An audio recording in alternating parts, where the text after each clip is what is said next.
When he understand it, he didn't go in depth inside himself. And believe me, I have more problem with the most intelligent people than the average citizen. He go more depth inside himself, try to help himself. He get frustrated to do any crazy thing to get himself well. But the average person, quickly he responds. Very quick. All the doctors, my respect to them, and in even India and the city, the power suggesting. They suggest to the person.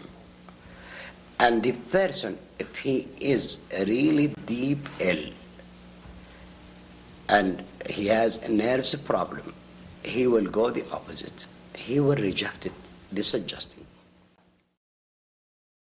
I'll tell you the truth, when I ran for the state representative's job, I didn't know what the pay was. I just figured, well, it's bound to be enough for a person to live on. But I had a sad awakening when I found out after I got there that the pay was $5 a day for the first 60 days of the session, and then it became $1 a day, and you were reimbursed for one round trip from Jefferson City to Canada and return, or vice versa. And that first session I served in the House lasted over 6 months. I would leave here Monday night after we got the Monday paper out of the way. At one time, I was the only employee of the paper who could lift one of the forms, that is the type put in around the frame to put it on the press. I was the only one who could do it, so I had to be there to put that on the press, to print the paper, to take it off the press, put it back on the bed to be distributed again, and then I'd get in my car and drive to Jefferson City, and I would stay there until Wednesday. Okay, now they carried the passengers, but I've also heard a lot of specialized things that this railroad would do. For instance, what about when people wanted to pick blackberries? What about that story? They'd put a flat car in the train. Now remember, this was not a passenger train. It wasn't a string of passenger cars. It didn't have seats and things. Oh yeah, they had passenger cars, but it was a mixed train. Okay. Freight cars and then a passenger coach on the end. They'd put a flat car in there, and people would climb up on there for, I think it was $1 a piece they charged them. They'd take their buckets and lard cans and baskets and ride out to where they found some blackberry briars. The train would stop, and some of them would get off, and others would stay on until they got to another place, and they would fill their buckets. And then when the train came back from Piggott, they'd stop and pick them all up and bring them back. Okay, so for $1, you could go out to your favorite spot out really in the boondocks through here, pick blackberries and get back on as it came back. Oh, and it would just stop anywhere it saw people. Wherever the people were, they'd just stop and pick them up.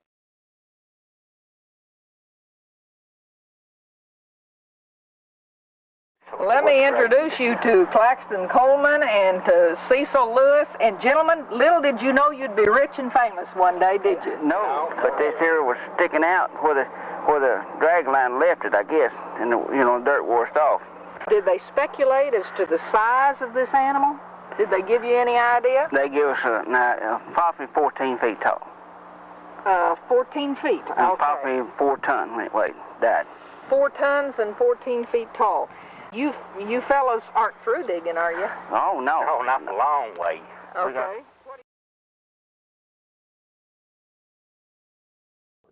It was simple. After they left, why, that's when we finally found out that somebody would have to go to the penitentiary if we built a municipal light plant.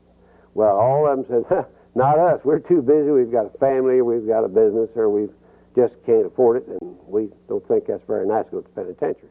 And I said, well, I'll tell you what. I want this light plant for the people of this town so bad, I'll go to the penitentiary. I'll volunteer. So these people showed up about 5 o'clock when they spoke. 2 holes quickly. Behind the old city hall. That's where the museum is now. Okay. And we kept hurry. And wasn't too long until somebody must have spotted what we were doing. And the sheriff showed up. And he said, what are you doing? I said, we're building the municipal light plant. He said, do you know what you're doing? I said, I sure do. We're going to build a light plant. I told you that already. And he said, do you know it's a felony what you've done? I said, so they tell me. So they tell me. And we are at Drew Williams' Mink Ranch. I called it a ranch, and he said, no way you call it a ranch. As dirty as I stay, it's bound to be a farm. And the man who says he stays dirty enough to be a farmer, Drew Williams. And Drew, you've been at this business for how long? 31 years. This is the 31st crop. Drew, how many babies in this litter? She has 7. Oh, okay, she's a good mama. Oh, certainly, she's excellent. Now, that's the dark brown. Okay. And here's a kid out of another litter that's beige. You see, we lay him up. Can you see him against the colors there? 2 different colors.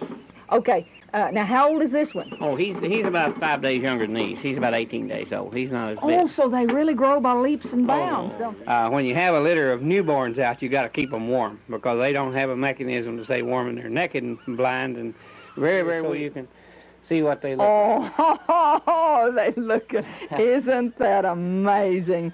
Looky there, and they were born last night? These were born last night. Oh, isn't that precious? Missouri, a growing community, a nice place to live and raise a family, a city with dedicated community leaders, distinguished, respectable people who strive to see their city grow and prosper. People like Circuit Court Judge Fleck McKinney, prominent physician Dr. Charles Cash, radio personality Jeff Wheeler, and TV talk show host Rosemary Burcham. But why, may you ask, are these the cream of the community being creamed? Well, this is the first annual Kennett Kiwanis Club Celebrity Pie Throw, part of Kennett's annual 4th of July celebration. 13 area celebrities donated their time, or should we say faces, to this noble cause. Chances to hurl the cream bombs into these lovable mugs were auctioned off. So as you can see, a unique way to raise money and have fun at the same time. This is Tony Brooks, Region 8 News, Kennett, Missouri. What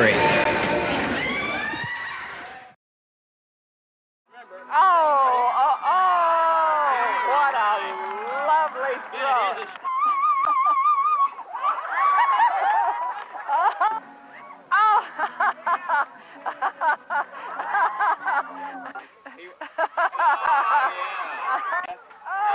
That's nice. Here's a man. $25, take another. Real good.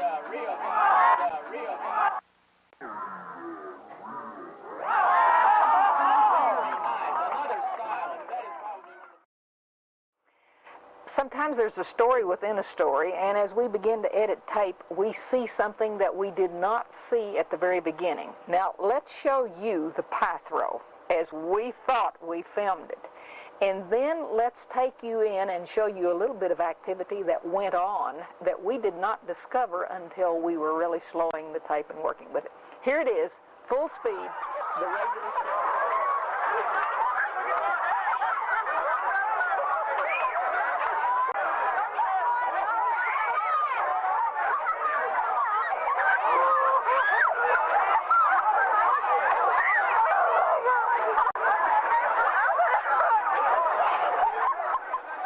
Listen, I can almost taste the pie in my mouth every time I look at that piece of tape.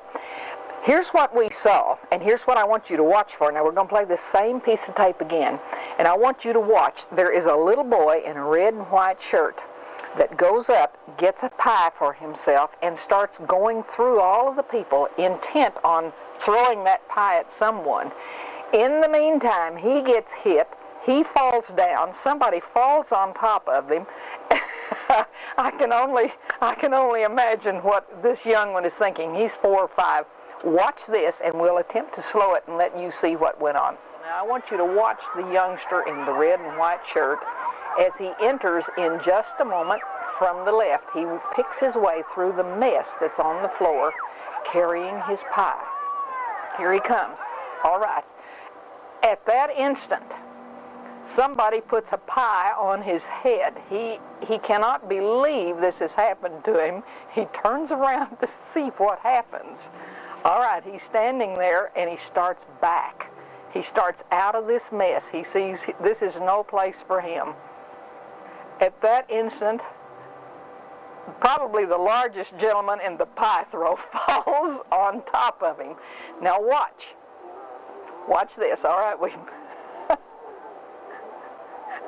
we've backed it. Are you backing this up now? All right. Here he comes again. A pie is put on top of his head. He looks around in disbelief. That's too much for him. He starts out, and the big man falls on top of him. You're going to see him again. You thought that might be the end of it, but he finally does get up. He's a little slow. But keep watching. There he's up, and out he goes, and he's in tears at this point. Do you have any idea why the farm couple in Norman Rockwell's famous painting look so forlorn and sad? I'll tell you what I think. Yes, it's true they're farmers, but they've been trying to make a garden. And there are lots of problems with making a garden. But let's show you some of the problems that ordinary people right here in the city of Kennett have when they make a garden.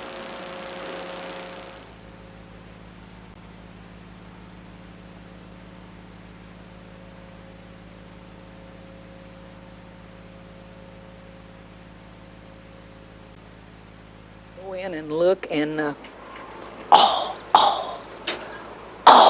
hey, we've got him! We got him!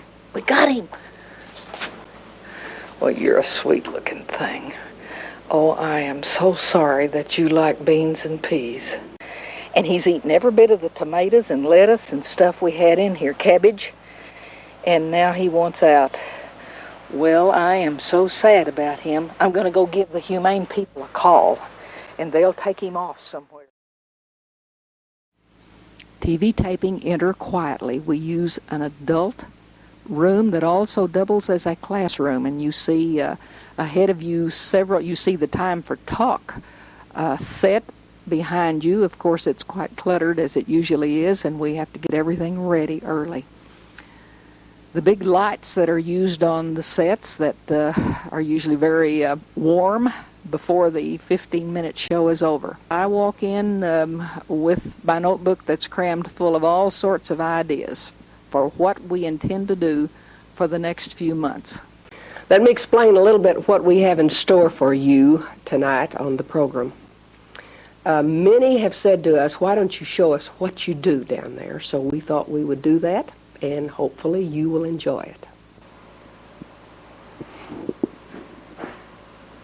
TV control room, of course, is where all of the real mechanics of the place take place. Now, this is what Russ works. He loves to go into this mass of tangled wires and a million knobs, and he pulls his coat off and gets ready to wade in for the day. This is very technical. I do not know the name of all this equipment. There is a control board, a switcher, he calls it, switches from one camera to the other, and see each of those switches is turning on something critical.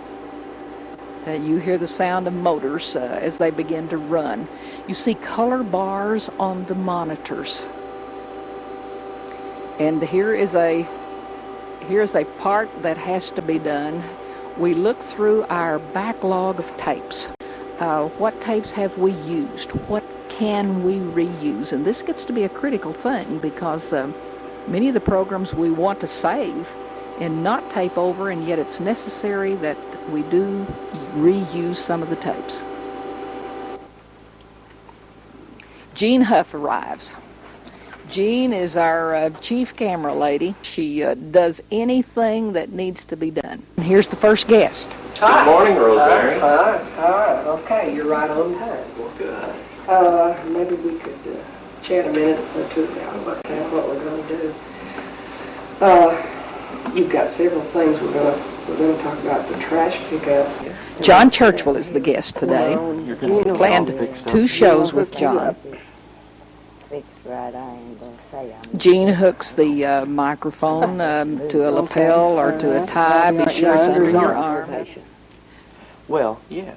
To begin, Instead of parole. It's when you... Or is it a lark? you are that we looking just through take the these monitor radios on out? the camera. Do they plan to You sell are them, or is looking it at just what wanting Jean destruction? actually sees as she They generally begins have a purpose for it. I to couldn't say prepare the exactly days whether for the it's day's to sell taping. them or not. I don't know if they... Now, Gene, would you get a broad shot of Rosemary and John? Clean up the cemetery. You helped with the humane shelter. That's just fine. Hold it. Let's look at Rosemary's, what she's writing, please. Jean gets the message through her earphones from the control room. Focus, please. Gene, I'm going to turn the color bars on the cameras to check the color.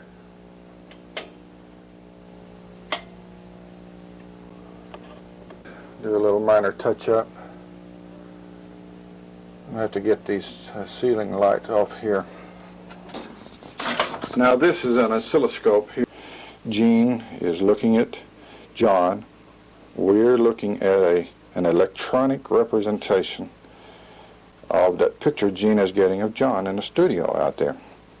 When we see what's coming over and see that it's corrected and everything is okay,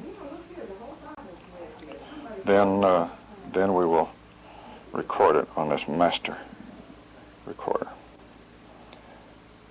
that is operated by this computer.